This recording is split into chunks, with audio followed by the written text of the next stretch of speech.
Question number 16 on the past bar exam 2024. So we have here MBL, a government-owned corporation, has 3 cabinet secretaries as ex-officio members of its board of directors. In 2024, MBL Board of Directors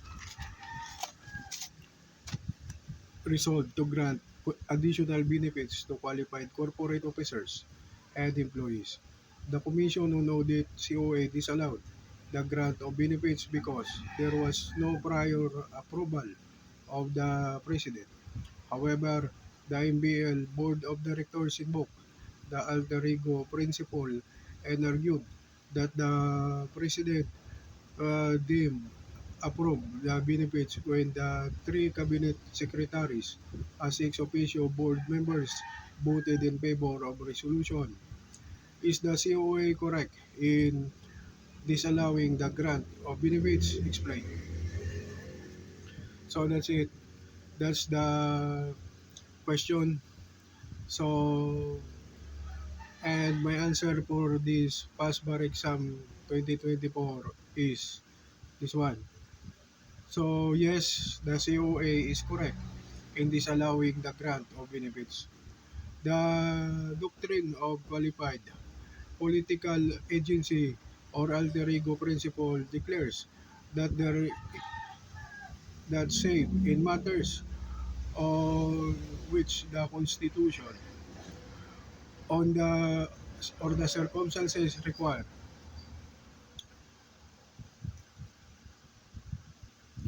the President to act personally.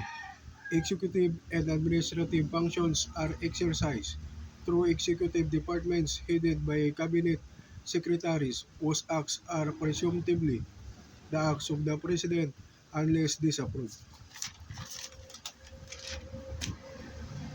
by the latter. Ponteveros Barakel versus Toll Regulatory Board, GR number 181293, February 23, 2015.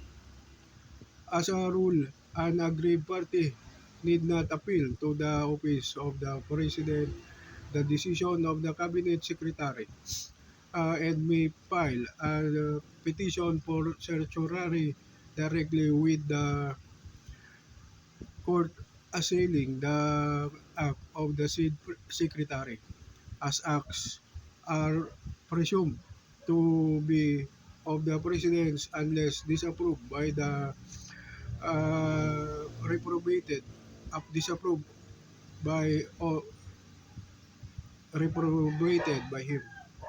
Manubag versus Garilao, uh, GR number 14717, April 16, 2009. In the same light, it would appear true that doctrine of qualified political agency would not be applicable to acts of cabinet secretaries done in their capacity as ex officio board directors of a GOCC or government-owned and controlled corporation, of which they become a member not by appointment of the President but by authority of law.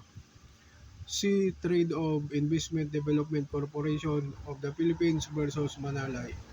De Mihilio, GR number 160, 613, 168, 613, and 185, 571.